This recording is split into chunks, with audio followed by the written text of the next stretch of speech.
Assalamualaikum warahmatullahi wabarakatuh. Alhamdulillahilladzi anzala 'ala 'abdihi kitaba wa lam yaj'al lahu 'iwaja. Arsalahu bil huda wa dinil haqq liyuzhirahu 'ala dini kulli wa kafa billahi syahida. Yang berhormat sahabat saya Dato' Dr. Syamsul Anwar Nasara, Kepala Menteri Dalam Negeri. Terima kasih Dr. Syamsul. Saya tahu dia ada acara di Ipoh. Siap lagi kita saat dakwah tentu boleh berita. So dia pun hadir sama lah. Terima kasih banyak Dato' Syamsul. Saya juga suka cita mengalu-alukan untuk Awang Adik Jemaat, Ketua Setiausaha Kementerian, Dato' IGP, Dato' Khalid, Tuan Rumah kerja kita hari ini, Dato' Rosli, Timbalan-timbalan KSU, Ketua Jabatan, Ketua Kanan, hadirin yang terhormat. Alhamdulillah, syukur. Apa yang saya nak buat dan terus terang sekarang, rupanya bila pakai uniform orang biasa macam kita ni, dia punya semangat alamat tu luar biasa sebenarnya. Dia rasa lain maksudnya. Daripada saya dipakai di rumah tadi oleh tim APNM, dipakaikan semua ni, orang yang letak semua ni. Memang rasa lain buat kita yang civilian ni kan. Maknanya dia memang datang dengan satu dorongan dan kekuatan semangat yang tersendiri. Maka fahamlah saya, dia baru pakai uniform, belum terlibat buat operasi-operasi lagi. Bagi syarat kat Datuk Suhaili itu, uniform tu pun kena sampai mana KPS. Baik, terima kasih APNM atas penganjuran dan persembahan yang cukup istimewa tadi. Kebetulan saya dua ni tajuk APNM ni jadi isu sedikit di Parlimen semalam. Apa cerita dia sebenarnya? Nak lahirkan komando macam tadi. Ya, mereka lahir dengan satu silibus latihan komando yang unik, bukan macam latihan PTD biasa ni. Ya, depa kena macam tu lah. Tak abang dah abang. Cuba tengok montas ni. Itu dia punya waqi' dia. Ya, waqi' dan zurush. Situasi dan kondisi. Cuba tengok. Kerana itu latihan dia bukan biasa-biasa. Awalnya dia belum ada keupayaan, maka dia dilatih oleh Komando Tentera Udara. Kemudian dia dilatih oleh Komando Tentera Laut Paskal. Dan sekarang dia latih sendiri. Dan sepanjang saya hidup di sini, tak ada satu perubahan yang saya buat dari segi modul latihan. Sebab mereka lebih tahu padang permainan mereka, benchmark mana mereka nak ambil. Jadi dalam banyak modul latihan itu ada satu yang istilah ringkasnya SERE. Ya. S for survival, E for evasion. Dia adalah dia bilang. Maksudnya untuk melayakkan dapat beret merah ni, dia kena lalui itu semua. Termasuk modul yang bersifat penyamaran, survival, macam mana dia nak meneruskan hidup berdepan dengan cabaran, macam mana dia nak menyamar, semua tu. Dan bila dia laksanakan modul itu, kerana ada elemen-elemen seperti itu, sebenarnya pemakluman kepada pihak keselamatan dia sampaikan dengan betul. Ya, yang pertama dia pihak polis. Okay. Disampaikan semua. IPK, IPD semua diberitahu. Baik. Kemudian dia ada beberapa checkpoint. Dia ada terminal bas, dia ada pasar, dia ada masjid, kadang-kadang kubur dia pergi. Tak kira lah. Sesuai dengan susunan modul mereka, itulah yang dibuat. Siapa pun yang duduk di tempat saya di Kementerian ini, mereka terima dan akui bahawa itu adalah jenis latihan sebelum melahirkan pasukan itu. Jadi apa berlaku? Ya, kerana ada elemen-elemen seperti itu, tak semua bentuk latihan mereka itu, terutama kerana ada elemen penyamaran, dia boleh hebah semua sekali. Sebab dalam modul yang macam itu, musuh bagi pelatih ini sebelum dia layak dapat dengan jaya. Apa dia? Musuh dia. Musuh dia jurulatih dia. Kalau jurulatih dia pelanggar, dia tak pakai bela-bela macam saya. Dalam itu ini cinta pada pengalaman ni. Tak bagi tahu. Dia tak dapat. Ya. Iaitu jenis latihannya macam tu. Ya, tetapi bagi setiap tempat itu dia ada bagi tahu secara paling minimal, ya, supaya ianya tidak menyebabkan terganggu perjalanan latihan mereka. Ya, mereka akan ada checkpoint sampailah Akademi Maritime Serta Syah Hamsas. Siapa yang bertahan di sana tanpa kena tangkap, penyamarannya tak terdedah, segala macam, maka dia layak dapat tuan-tuan. Ya. Baik. Kerana itu, apabila diolah dan disusun ataupun diungkap sampai begitu sekali semalam di Parlimen, maka dia mengundang keadaan yang sebenarnya tak perlu. Berapa orang yang buat? 6 orang. Apa dia buat? Tumpang solat asar. Ya, tu aja. CCTV semua menunjukkan begitu. Dia berhenti, parking, masuk, dia cepat-cepat. Apakah dia pakai kasut dalam masjid? Tidak. Tak ada pun. Apakah dia geledah ruang solat Jumaat? Tak ada pun. Tak ada. Tapi cara dia olah tu habis. Satu latihan komando serbuan dibuat terhadap masjid, kemudian masuk dengan kasut, tak menghormati ruang solat muslimat, kemudian bangun supaya apakah ini percubaan serbuan untuk operasi musuh membunuh. Dah jadi lain. Calon macam ni sekarang. Ya, jadi untuk 24 jam semalam dah hari ini itu saya kena doa calon lah, tapi biasa. Beri-beri lah. Biasa. Tapi yang ini bukan disusun sebab dah tentu insiden itu timbul, sebab ini dah rancang berbulan-bulan ini. Kebetulan hari ini jadi yuk sana tengok Menteri Dalam Negeri dengan sombong. Setelah dia melakukan begitu, menimbulkan ketegangan, menimbulkan keresahan penduduk, hari ini dia berbangga dengan bela-bela. Macam tu pula. Jenuh dah. Lepas itu kita kena preamp dulu ni. Kena preamp dulu. Dia akan main ayat macam tu. Ya. Setiap pasukan musuh ni dia ada keunikan dia tersendiri. Dia ada keunikan tersendiri. Belum lagi komando polis, belum lagi komando tentera, askar belum.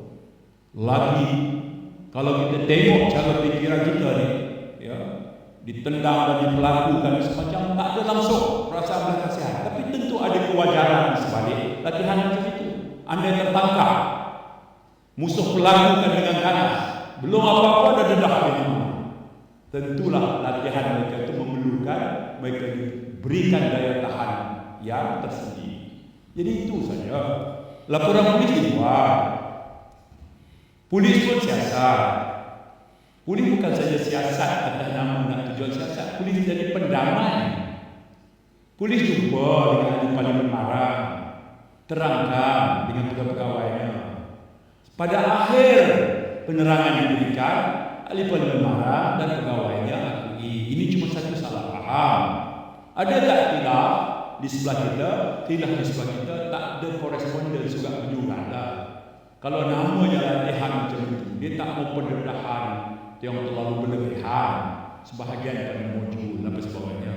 Jadi dibuat pertemuan oleh pihak polis. Saya terima kasih banyak. Awal lagi, belum semalam, selesai banyak hari, tak lama dah. Bila latihan ini 19 bulan 9.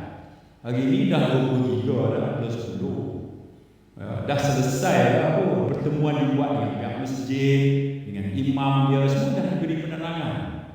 Pihak polis pun klasifikasi sebagai NFA. Cuma satu salah Itu aja. Ya. Tapi bila cara diolah macam tu semalam, dia jadi lain lah. Itu saja bahagian pertama yang saya kena jelaskan segera. Sebab di KDN sendiri kita kena faham bahawa kita KDN ini dinamik. Dia akan terdedah macam-macam perkara setiap hari. Ya, semua perkara yang di luar jangkaan kita. Itu menjadikan kita unik. Dan saya tahu bukan saja saya, tugas KSU juga sangat berat dengan semua pasukan. Jadi biar kekuatan kita apa? Kekuatan selama kita satu hati, kita ada kesepahaman yang baik, insya-Allah datanglah apa pun ujian dan cabaran, together kita akan atasi sama-sama, insya-Allah. Yang itu kan. Baik, tadi ucapan KSU sebut beberapa keutamaan dalam bajet di mana kita diperuntukkan 21 bilion. Dalam senarai 8 keutamaan itu, antara yang saya sentuh termasuklah soal beberapa penambahbaikan dalam sistem ini. Semalam saya terima kasih banyak polis, khususnya dari Yusri, selesai dengan Kementerian Pengangkutan JPJ. Kerana kita kan sejak 2022, 2023, 2024 dan 2025 kita banyak menerima permintaan ataupun kita sendiri yang initiate program, iaitu compound kepada kesalahan trafik. Kadarnya berbeza-beza. Dan hasilnya kita dah kutip hampir 640 juta. Besar.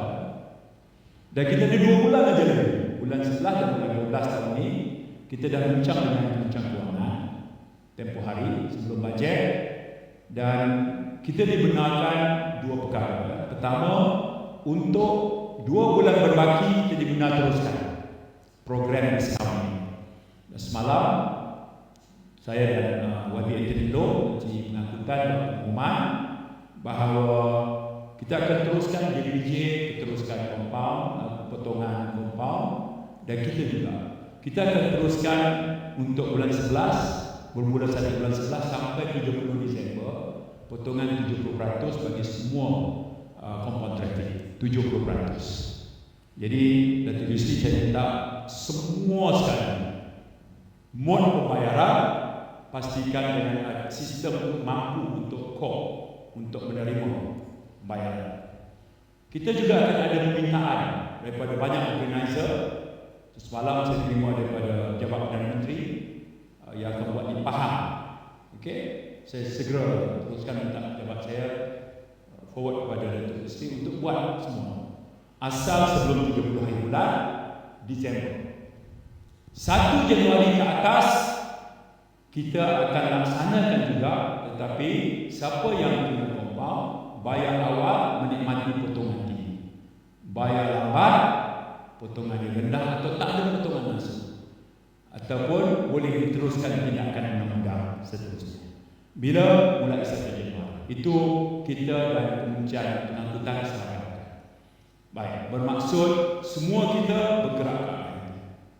Baik, perbincangan kita dengan anda juga bahawa bayaran compound yang telah kita kumpulkan itu, sebahagian sejumlah nanti kuantumnya akan diletakkan, KSU akan bincang nanti untuk kita dapat guna pakai. Itu kita serah kepada leadership KSU dan bincang berapa banyak kuantumnya, daripada berapa sipirnya.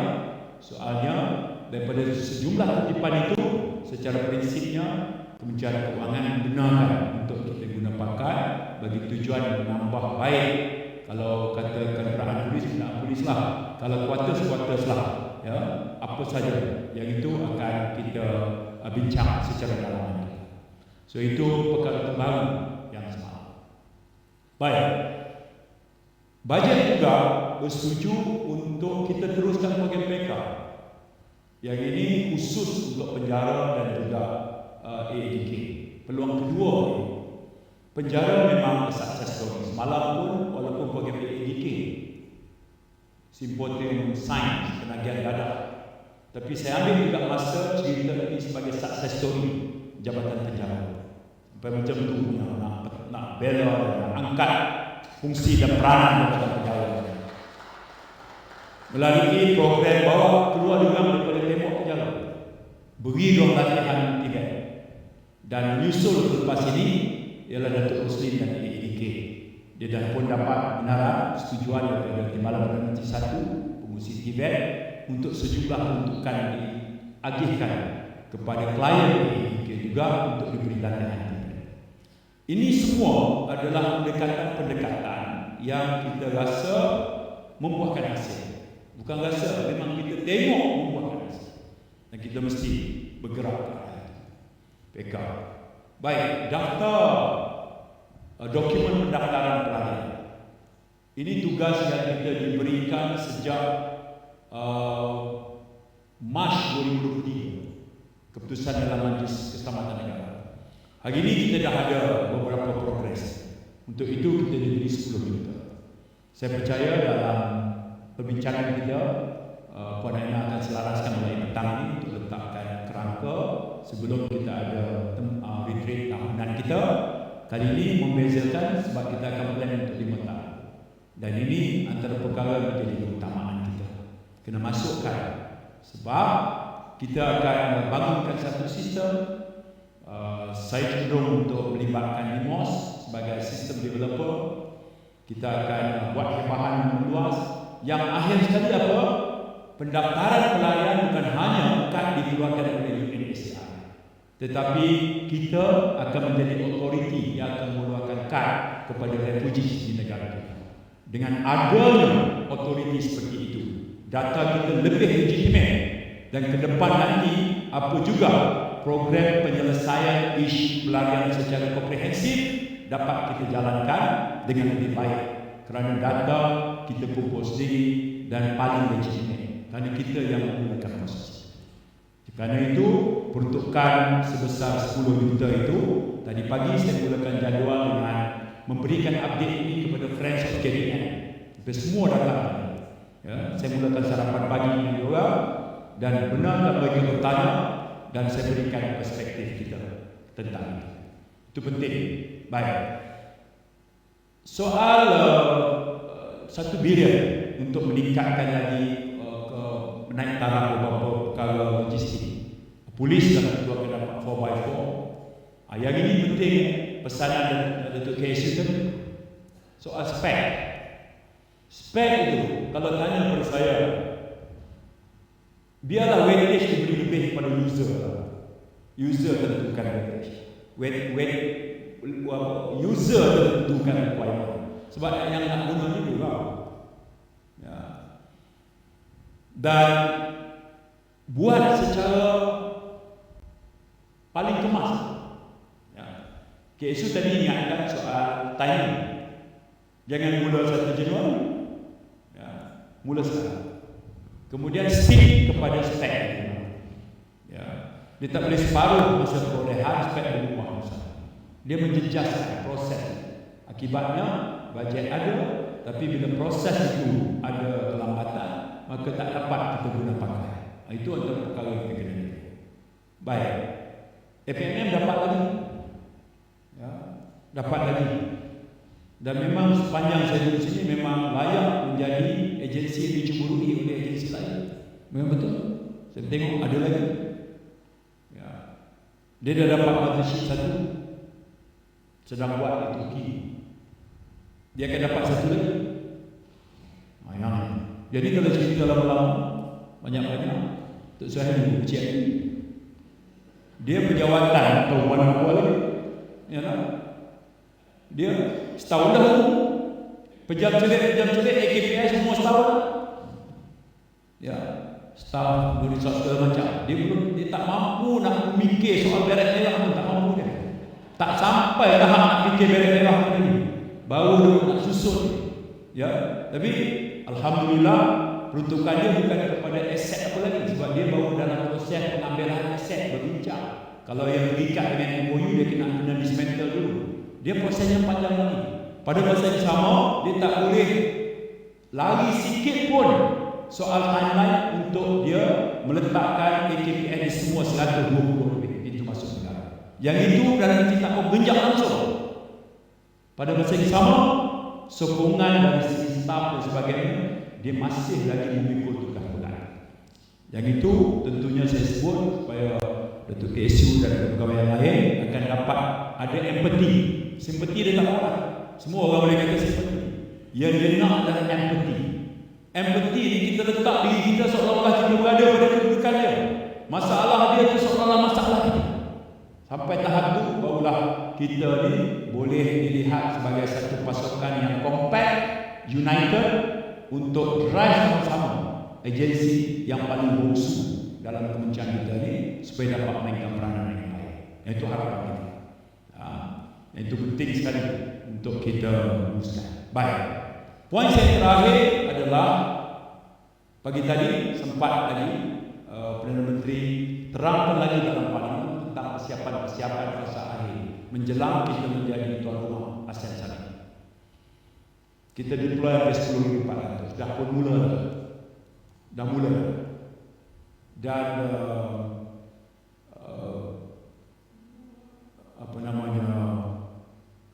perkara yang tak boleh kita kompromi langsung adalah soal kawalan keselamatan. Satu, ke atas personaliti pemimpin. Kedua, kawasan persidangan. Ketiga, tempat hotel penginapan. Dan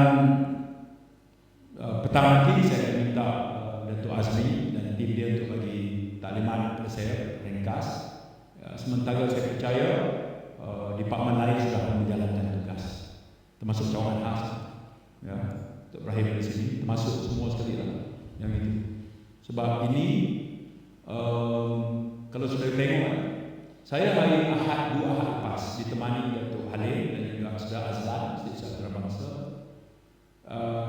menggantikan Menteri Luar yang tak dapat ikut serta untuk mempengurusikan satu musyawarah antara wakil Menteri Luar Thailand dan Menteri Luar Cambodia yang juga kembali Perdana Menteri. Ya, kita buat di Intercontinental bersama dengan wakil daripada Amerika Syarikat, Mr. Kevin King, dan delegasi Amerika Syarikat. Sebagai dalam hati, kerana Tok Mat Menteri Luar tak dapat hadir hari itu, jadi Perdana Menteri minta untuk saya wakili. Daripada pagi sampai malam kita duduk di situ dan akhirnya alhamdulillah dokumen yang terhasil itu kemudiannya dibawa balik oleh kedua wakil itu kepada Perdana Menteri masing-masing. Kemudian pada hari Jumaat baru ini Tok Mat kemudian mengambil alih, dan dokumen itulah nantinya akan menjadi dokumen yang ditandatangani oleh Perdana Menteri Thailand dan Perdana Menteri Cambodia. Rencananya adalah witness by Prime Minister dan Presiden Trump. Jadi kita telah ikut terlibat. Jadi saya ucap terima kasih. Masa itu Datuk KSU bercuti dan saya pun dapat tasbih itu masa program Madani JPN. Masa sebelum ucap tu dapat mesej daripada Perdana Menteri. Jadi saya tanya Datuk Alim kenapa tak main Ahad ikut saya? Dia kata selalu nak MKN dengan Menteri Luar dia. Saya tak tahu aku seorang tengok hari tu Ahad Datuk Alim dah ada asal. Rupanya KSU tengah cuti tu. Dia arah Datuk Alim kena hadir juga menemani Menteri. Itu yang Datuk Alim. Terima kasih banyak Datuk Alim dengan Saudara Azlan. Alhamdulillah pada akhir itu kita dapat hasilkan satu draft 5 perkara dan sekarang menjadi basis. Hari ini 23 kan? Hari ini adalah GBC meeting antara Thai dengan Cambodia di sini juga. Okay. So kita memulakan, kemudian MKN dan semua putra kemudian mengambil alih, dan kalau tak ada apa-apa halangan 26 hari bulan itu adalah jadual untuk MOU itu ditandatangani. Okay. Jadi mesej saya apa?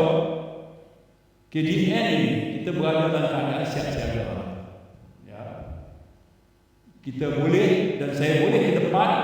Saya ada keberanian, saya ada keyakinan itu kerana saya tahu saya mendapat backup dan dukungan oleh pegawai bila saya perlu untuk jalankan tugas walaupun diberi tugasan di sana. Yang itu saya salute kepada semua kawan-kawan KDN. Ya.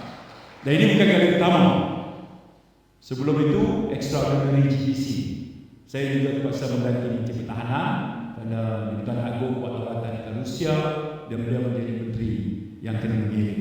Yang itu lagi lah, yang itu 3 hari di Wisma Pertahanan. Buat saya ini satu pengalaman terlibat menjadi pendamai antara dua negara jiran yang sedang dilanda konflik. Tentulah dalam sejarah perjalanan politik saya akan cherish momen-momen seperti itu. Ya, walaupun tugas berat, tapi kita jalankan tanggungjawab sesuai dengan tugas kolektif di peringkat jemaah menteri. Itu keyakinan itu saya boleh bawa kerana didukung dan dipersiapkan dengan baik oleh kawan-kawan. Jadi itu perkara yang saya nak sampaikan. Saya tak lebihkan sangatlah isu APMN. Tentang dia bagi topi dengan anak ni tak boleh bincang tajuk lain lah. Tak ada. Saya tak mau buka lah baju ni. Saya nak pergi hotel masa program ada satu program tadi. Saya nak pakai ni lagi. Tak mau buang. Saya bersentuh dengan saya pernah buat program PGA di Sabah macam tu je. Lepas tu saya naik berterbang dengan uniform PGA juga. Ni hari ni pun saya nak pakai jadi lah. Cuma beri ni kita buka lah kan. Masuk hotel kita nak pakai ni kan. Melampau sangat lah. Jadi sekali lagi terima kasih. Dan hari ini juga disebut oleh Musi tadi adalah kita nak kena luncurkan Hari Inovasi. Saya ucap tahniah atas inisiatif mendukung program ini. Inovasi satu perkataan yang mudah disebut, tapi faham sebenarnya apa dia? Dia cerita soal improvement kepada satu daya cipta. Daripada kreativiti terhasil satu benda, kemudian kita berikan penambahbaikan yang memberikan impak dan kesan. Itu dia inovasinya. Kita terus improve terhadap satu perkara. Yang itu. Telefon satu model yang satu contoh yang paling mudah. Bermula dengan telefon tali. Telefon bila ada tali, freedom milik kita. Telefon bila tak ada tali, freedom hilang. Kita terlalu bergantung pada dia.